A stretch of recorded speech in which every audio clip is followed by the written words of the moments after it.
बिस्मिल्लाहिर्रहमानिर्रहीम। अस्सलाम वालेकुम दोस्तों, तुर्की में मुस्लिम दुनिया की नई तारीख रकम कर दी गई। आया सूफिया म्यूजियम से 86 साल बाद अजान की सदा बुलंद होगी।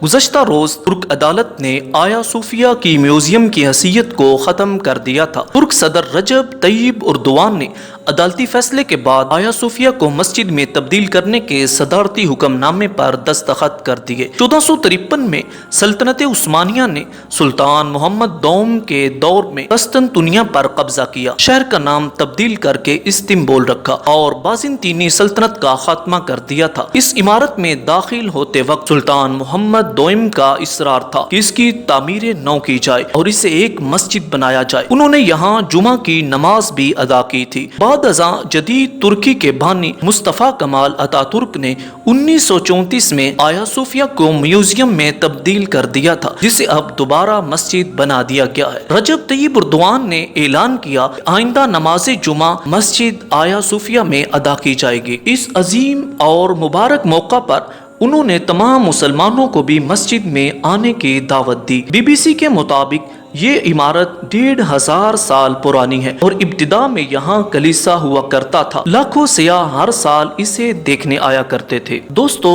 तुर्क सदर रजब तय्यिब एर्दोगान हमारे असलाफ की यादों को ताज़ा करते हुए आ रहे हैं और उसी बात को एक मर्तबा उन्होंने फिर दोहरा दिया। लेकिन अफसोस के साथ हमारे मुल्क पाकिस्तान में, जो इस्लामी जमहूरिया पाकिस्तान खुदादाद मुल्क है, इसमें हमारे हुक्मरान नाम निहाद रियासत मदीना के दावेदार यहाँ पर मसाजिद को शहीद करके मंदिरों को आबाद कर रहे हैं। अल्लाह तबारक व तआला हमें बहसीयत अवाम शऊर और हमारे हुक्मरानों को हिदायत अता करे।